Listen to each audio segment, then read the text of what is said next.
15ই August 1947 সালে একটা দেশের ইতিহাস বদলে গিয়েছিল। বছরের পর বছর ব্রিটিশ শাসনের অধীনে থাকার পর অবশেষে ভারত নিজের ভবিষ্যৎ নিজের হাতে নেওয়ার সুযোগ পেয়েছিল। সেই সময় স্বাধীনতা মানে ছিল খুব সহজ একটা জিনিস, নিজের দেশ, নিজের সিদ্ধান্ত, নিজের ভবিষ্যৎ। মানুষ স্বপ্ন দেখেছিল এমন একটা ভারতের যেখানে একজন সাধারণ মানুষ অন্তত সম্মানের সঙ্গে বাঁচতে পারবে। কিন্তু স্বাধীনতার প্রায় 80 বছর পর আমাদের সামনে একটা অস্বস্তিকর প্রশ্ন দাঁড়ায়, 1947 সালের সেই স্বপ্নের ভারত আমরা কতটা তৈরি করতে পেরেছি? কারণ একটা দেশ শুধু তার জিডিপি, বড় শহর কিংবা উঁচু বিল্ডিং দিয়ে মাপা হয় না। একটা দেশের আসল চেহারা দেখা যায় সেই দেশে থাকা সাধারণ মানুষের জীবনের ওপরে। সে নিরাপদ পানি পাচ্ছে কিনা, তার মাথার ওপরে ছাদ আছে কিনা, তার সন্তান ভালো শিক্ষা পাচ্ছে কিনা, অসুস্থ হলে চিকিৎসাটা পাচ্ছে কিনা, আর একজন নারী নিজের দেশে নিরাপদ চলতে পারছে কিনা। তাই আজ আমরা ভারতের সেই অন্য ছবিটা দেখব, এমন একটা ছবি যেটা আজকের খবরে হয়তো আর দেখানো হয় না। আর এই দেশের বাস্তবতার শুরুটা এমন একটা জিনিস দিয়ে যেটা ছাড়া মানুষের বেঁচে থাকা অসম্ভব, পানি।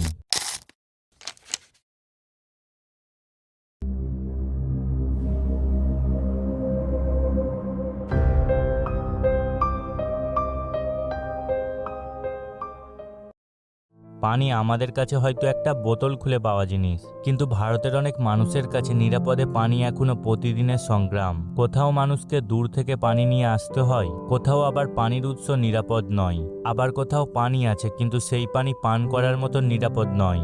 শুধু একবার ভাবুন, একটা পরিবার সকালে ঘুম থেকে উঠেছে, তাদের প্রথম চিন্তা স্কুল, অফিস বা ব্যবসা নয়, আজ পানি কোথা থেকে আসবে।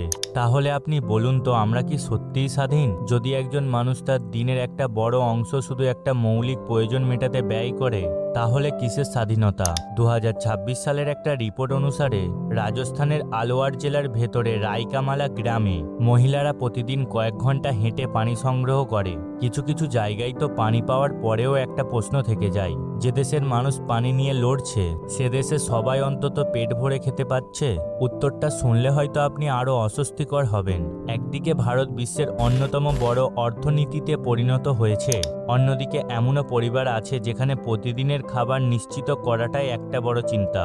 একটা শিশুর কথা ভাবুন, তার কাছে ভালো স্কুল নেই, ভালো চিকিৎসা নেই, কিন্তু তার সবকিছুর আগে দরকার পুষ্টিকর খাবার। কারণ খিদে শুধু পেটের সমস্যা নয়, দীর্ঘদিনের অপুষ্টি একটা শিশুকে শারীরিক এবং মানসিক বিকাশেও প্রভাবিত করতে পারে। আর এখানেই দেশের উন্নয়নে একটা অদ্ভুত কন্ট্রাডিকশন দেখা যায়। মানে হলো, আমরা একদিকে নতুন হাইওয়ে, নতুন টেকনোলজি, নতুন শহর নিয়ে কথা বলছি, আর অন্যদিকে কেউ হয়তো আজকের খাবার কি হবে সেটা নিয়ে চিন্তা করছে, আর আমরা নিজেদেরকে স্বাধীন বলে গণ্য করছি।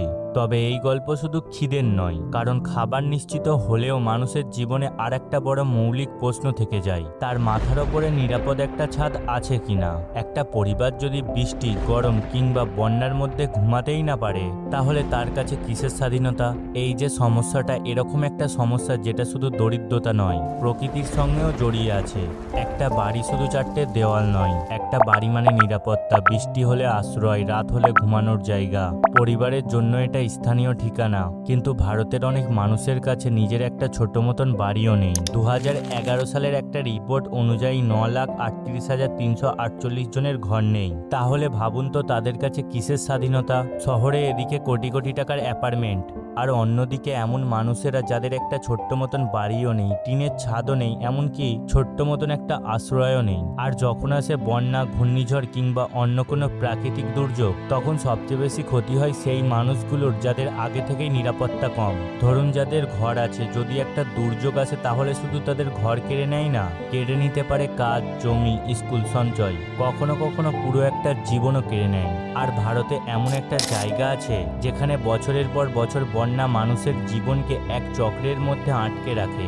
জায়গাটা হলো আসাম। কিন্তু প্রশ্ন হলো, আসামে বন্যা হলে মানুষ বারবার এত ক্ষতির মুখে পড়ে কেন? শুধু কি প্রকৃতিক, নাকি এর পেছনে আরো কিছু কারণ আছে? আসামে বন্যা নতুন কোনো ঘটনা নয়। বর্ষা আসে, নদীর জল বাড়ে, আর বহু মানুষকে আবারও ঘর ছাড়তে হয়। এবারে আসামের বন্যায় 100 জন মানুষ মারা গেছে, এটা রিপোর্টের কথা, কিন্তু আদেও কি 100 জন নাকি এর বেশি মরেছে? কিন্তু শুধু বন্যা হলে জল বাড়িয়ে দেয় তাই নয়, ক্ষতিমাত্রাও বাড়িয়ে দেয়। যেমন নদীর গতিপথ পরিবর্তন, অতিবৃষ্টি, ভূমিক্ষয়, ইনফ্রাস্ট্রাকচারে দুর্বলতা, ফুড ম্যানেজমেন্ট, এরকম সমস্যা এবং পরিবেশগত পরিবর্তন। একজন মানুষের কাছে এর অর্থ কি? তার বাড়ি ডুবে যায়, যায়, রাস্তা বিচ্ছেদ হয়ে যায়, স্কুল বন্ধ হয়ে যায়, জমি ক্ষতিগ্রস্ত হয়, কখনো গবাদি পশু হারিয়ে যায়, আর পানি নেমে যাওয়ার পরেও জীবনটা আগের জায়গায় ফিরে আসতে অনেক সময় লাগে। একটা সবচেয়ে বড় সমস্যা কি জানো তো, একটা দুর্যোগ শেষ হয়ে গেলেও ক্ষতি শেষ হয় না। যেমন মানুষের ইনকাম কমে যায়, পড়াশোনা থেমে যায়, ঋণ বাড়তে পারে, পরিবারকে আবার শূন্য থেকে শুরু করতে হয়। এটাকেই বলে আমাদের দেশের স্বাধীনতা, তাই তো? কিন্তু একটা দেশের ভবিষ্যৎ শুধু তার বর্তমান মানুষ দিয়ে তৈরি হয় না, তৈরি হয় তার শিশুদের দিয়ে। তাই মানুষের মনে একটা প্রশ্ন জাগতেই পারে, যে দেশের ভবিষ্যৎ এই শিশুরা, সেই শিশুদের শিক্ষা ব্যবস্থা কেমন? একটা শিশুকে যদি দরিদ্র থেকে বের করে আনতে চাও, তাহলে সবচেয়ে শক্তিশালী পথগুলোর একটা শিক্ষা, তাহলে সেই পথটা সবার জন্য সমান কি? ভারতের একটা শিশু হয়তো এমন স্কুলে পড়ছে যেখানে টেকনোলজি, লাইব্রেরি, ট্রেন, টিচার সবকিছু আছে, আর অন্যদিকে আরেকটা শিশু এমন একটা স্কুলে পড়ছে যেখানে বেসিক ইনফ্রাস্ট্রাকচারই বড় চ্যালেঞ্জ। একই দেশে দুটো শিশুর যদি শুরুই এত আলাদা হয়, তাহলে তাদের ভবিষ্যৎ কি একই হবে? কখনোই না। আর এখানেই এডুকেশন শুধু স্কুলের গল্প থাকে না, এটা হয়ে যায় অপরচুনিটির গল্প। একজন গ্রামের ছাত্র আর একজন শহরের ছাত্র কি একই সুযোগ পাবে? একটা শিশু স্কুল ছেড়ে দিলে তার সামনের পরের দরজা কি? কারণ শিক্ষা শেষ হওয়ার পরে আসে আর একটা বড় পরীক্ষা, চাকরি। আর সেখানে গিয়ে অনেক তরুণের সামনে আবার একটা প্রশ্ন দাঁড়ায়, এত পড়াশোনার পর কাজ কোথায়? কিন্তু কাজ পেলেও গল্প শেষ নয়, কারণ জীবনে আর একটা মৌলিক বিষয় আছে, অসুস্থ হলে চিকিৎসা পাবো তো? অসুস্থ হওয়া কারো হাতে নেই, কিন্তু চিকিৎসা পাওয়ার সুযোগ কি সবার সমান? একটা বড় শহরের হাসপাতালে স্পেশালিস্ট ডক্টর আর ডায়াগনস্টিক ফ্যাসিলিটি পাওয়া তুলনামূলকভাবে সহজ হতে পারে, কিন্তু গ্রাম অঞ্চলে কখনো কখনো চিকিৎসার জন্য দূরে যেতে হয়, কখনো কখনো আবার স্পেশালিস্ট পাওয়া যায় না। আর অনেক পরিবারের জন্য সবচেয়ে বড় সমস্যা হয়ে দাঁড়ায় চিকিৎসার খরচ। কারণ একটা গুরুতর অসুস্থতা শুধু শরীরকে আঘাত করে না, একটা পরিবারের সেভিং শেষ করে দিতে পারে, ঋণ তৈরি করতে পারে, এমনকি পরিবারের অন্য সদস্যরও জীবন বদলে দিতে পারে। আর এখানে আমরা আবার সেই একই চক্র দেখতে পাই, দরিদ্রতা, অসুস্থতা, চিকিৎসার খরচ, ফাইন্যান্সিয়াল প্রেসার, আরও দরিদ্রতা।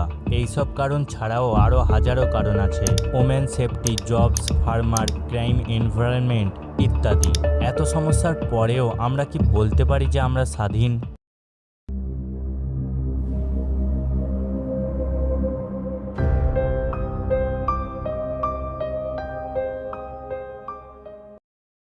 এতক্ষণ আমরা যেটা দেখলাম, পানি, খাবার, বাসস্থান, বন্যা, শিক্ষা আর চিকিৎসা, কিন্তু একটা প্রশ্ন থেকে যায়, এর জন্য দায়ী কে? শুধু সরকার, শুধু প্রশাসন, শুধু দুর্নীতি, নাকি আমরা সবাই? সত্যিটা হলো, এত বড় সমস্যার জন্য একজনকে দায়ী করা যায় না, যদিও বেশিরভাগ দায়ীটা সরকারকে করা যেতেই পারে। যেখানে সরকারের পরিকল্পনা দুর্বল, সেখানে প্রশাসনের জবাবদিহিতা দরকার। যেখানে টাকা বরবাদ হয় কিন্তু মানুষের কাছে পৌঁছায় না, সেখানে দুর্নীতি আর নজরদারির প্রশ্ন আসে। যেখানে উন্নয়ন হয় কিন্তু তার সুবিধা সবার কাছে পৌঁছায় না, সেখানে ইনকোয়ালিটি একটা বড় কারণ। আর কিছু ক্ষেত্রে আমাদের সমাজের চিন্তাভাবনা এবং পরিবেশের প্রতি আমাদের আচরণও সমস্যাকে আরো বাড়িয়ে দেয়। তাহলে সমাধান কি? শুধু নতুন নতুন ঘোষণা নয়, দরকার স্বচ্ছতা, শক্তিশালী গভর্নমেন্ট, সঠিকভাবে অর্থের ব্যবহার, ভালো স্কুল ও হেলথ ইনফ্রাস্ট্রাকচার, নিরাপদ পানি, দুর্যোগের আগে প্রস্তুতি এবং নারী নিরাপত্তার কঠোর ব্যবস্থা। সত্যি কথা যদি বলি, বেশিরভাগ কারণের জন্য দায়ী সরকার। তাই সরকার যা করছে তার হিসাব চাওয়ার মতন সচেতন নাগরিক হও, কারণ একটা দেশ শুধু সরকারের হাতেই বদলায় না। সরকার নীতি তৈরি করতে পারে, কিন্তু সেই নীতির জবাবদিহিতা নিশ্চিত করতে পারে নাগরিকরাই। 1947 সালে স্বাধীনতা আমাদেরকে একটা দেশ দিয়েছে, কিন্তু সেই দেশকে সত্যিকারের শক্তিশালী, নিরাপদ এবং সমান সুযোগের দেশ বানানো, এটা এখন আমাদের কাজ। কারণ স্বাধীনতা শুধু পাওয়ার বিষয় নয়, স্বাধীনতাকে অর্থপূর্ণ করে তোলাই আমাদের দায়িত্ব।